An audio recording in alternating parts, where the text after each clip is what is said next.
अगर आपके दांत खूबसूरत ना हो, वो साफ ना हो और उनकी सेहत का ख्याल ना रखा जाए तो आपकी मुस्कुराहट भी फीकी सी रह जाती है। इस हवाले से हम बात करेंगे, दांतों के मसाइल को डिस्कस करेंगे। तो बताते हैं, आज हमें स्टूडियो में ज्वाइन किया है डॉक्टर ज़िया-उन-निसा ने।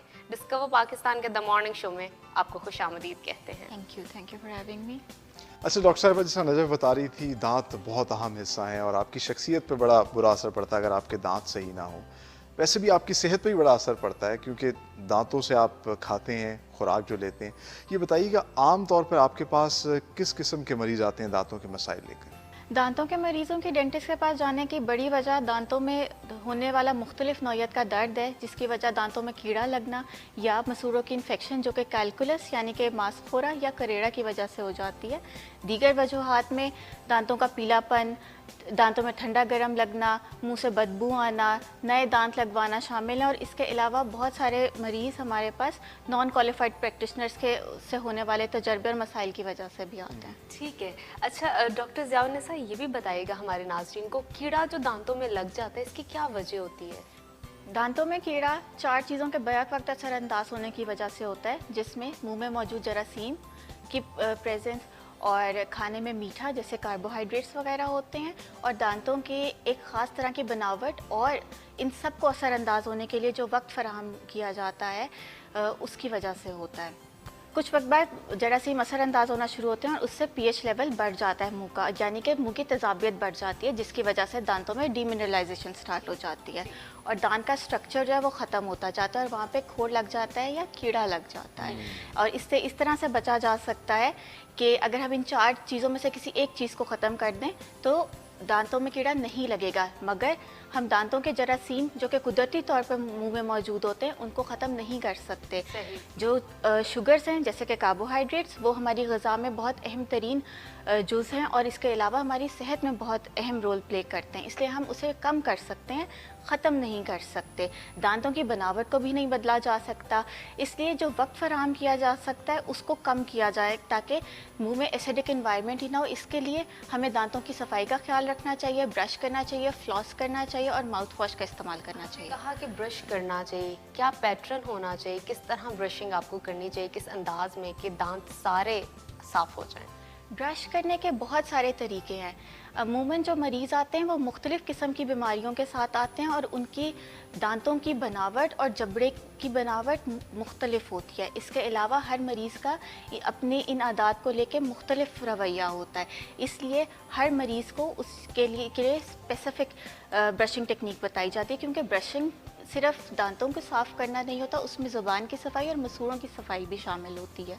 और जैसे कि दांतों के ब्रिस्टल्स वो सॉफ्ट, मीडियम या हार्ड जो भी होने चाहिए वो भी अकॉर्डिंग टू द पेशेंट होने चाहिए, और जो टूथपेस्ट इस्तेमाल की जाती है वो भी अकॉर्डिंग टू द पेशेंट होनी चाहिए कि आया उसको मेडिकेटेड टूथपेस्ट चाहिए या नॉन मेडिकेटेड टूथपेस्ट चाहिए। ठीक है। अच्छा, ये फ्लॉसिंग के हवाले से बताइएगा, ये कितनी ज़रूरी होती है? और जो टूथपिक है, ये भी हमारे यहाँ बहुत आम इस्तेमाल की जाती है। आमतौर पर लोग टूथपिक करते हुए अपने मसूड़ों को जो है वो उसमें आप कह लीजिए कि इस तरीके से इस्तेमाल करते हैं कि खून आना शुरू हो जाता है। तो ये टूथपिक क्या नुकसानदेह है या ठीक है? फ्लॉसिंग बहुत अहमियत की हामिल है। अगर इसमें मैं आपको रिलीजियस पॉइंट ऑफ व्यू से भी एक बात बताती चलूँ कि हुज़ूर सल्लल्लाहु अलैहि वसल्लम हमेशा अपने पास एक जो चीज़ें रखते थे उसमें कंघी, मिसवाक और खलाल शामिल होती थी। तो इससे साबित होता है कि मसवाक और खलाल रखने से कि ओरल हेल्थ कितनी इम्पॉर्टेंट है और दांतों को दरमियान से साफ़ करना कितना इम्पॉर्टेंट है। फ्लॉसिंग से हमें दांतों के दरमियान जो खला होती है उसको खाने के ज़रात से साफ़ करने में मदद मिलती है, और अगर हम ऐसा नहीं करेंगे और दांतों को दरमियान से साफ़ नहीं करेंगे तो बैक वक्त 2 दांत कीड़ा लगने से ख़राब हो सकते हैं और इसके अलावा मसूड़ों और जबड़े की हड्डी को भी नुकसान पहुँच सकता है। अच्छा, फिर ये भी हमारे नाज़रीन के साथ शेयर कीजिए कि माउथ स्मेल से किस तरह बचा जा सकता है?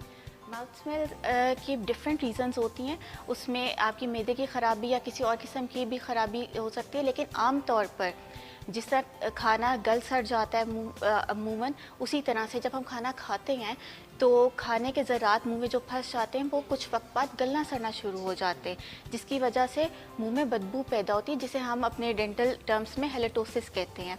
इसके लिए दांतों की सफाई का ख्याल रखना चाहिए और क्वालिफाइड प्रैक्टिशनर से मुआयना कराना चाहिए ताकि सही चीज़ का इलाज हो सके और जहाँ पे खाना फंस रहा है उसका इलाज हो सके। अगर मास्क हो रहा है, करेड़ा है तो स्केलिंग हो सके, अगर खोड़ वगैरह में फंस रहा है तो उसकी फिलिंग या रूट कैनाल हो सके, या दांतों के टेढ़े मेढ़ेपन की वजह से अगर ऐसा हो रहा है तो ऑर्थोडोंटिक ट्रीटमेंट किया जा सके।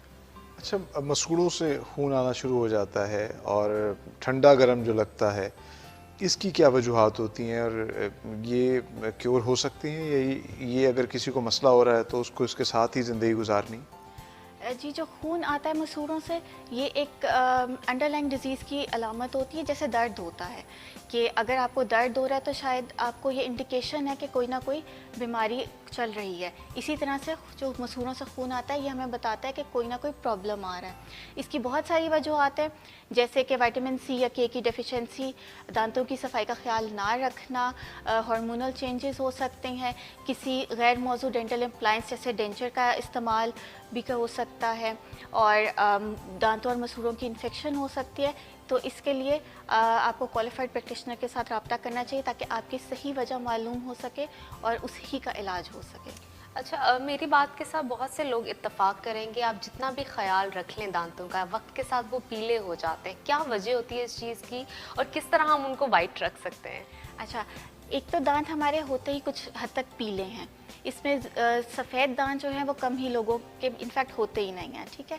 दूसरी बात ये कि नॉर्मल नेचुरल फिजियोलॉजिकल चीज़ है ये कि आपके दांत वक्त के साथ पीले होते जाते हैं। जैसे हमारी जल्द पे झुर्रियाँ आती जाती हैं, या हमारी हड्डियाँ वीक होती जाती हैं, या हमारी नज़र वीक होती जाती है, इसी तरह से हमारे दांत पीले होते जाते हैं। इसके लिए डेफिनेटली ट्रीटमेंट्स अवेलेबल हैं, वाइटनिंग ट्रीटमेंट्स अवेलेबल हैं, लेकिन उसके लिए दांतों की अच्छी हालत का होना बहुत ज़रूरी है।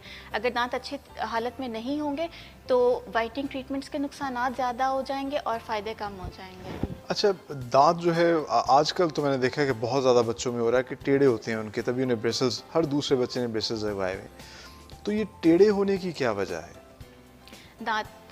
दांतों का टेढ़ापन बहुत वजूहत की वजह से हो जाता है। स्पेशली जो मेजर वजह आती है वो जेनेटिक्स आते हैं। अगर माँ बाप के दांत टेढ़े मेढ़े हैं तो बच्चों में भी आगे टेढ़े मेढ़े दांत आ जाते हैं। इसके अलावा अगर कभी कोई चोट लग जाए उसकी वजह से दांत टेढ़े हो जाते हैं, या कुछ लोगों को डिफरेंट किस्म की आदत होती है, जैसे कि अंगूठा चूसना, नाखूनों को दांतों से खाना, या जिस तरह दर्जी हजरात मुंह में सुई रख लेते हैं, या सैलून पे काम करने वाले लोग मुंह से हेयर पिन को खोलते हैं। इसके अलावा एक चीज़ होती है कि हमारे दांतों का साइज़ और हमारे जबड़े का साइज़ का तनासुब नहीं होता, जिसे हम टूथ जॉ साइज़ डिस्क्रिपेंसी कहते हैं।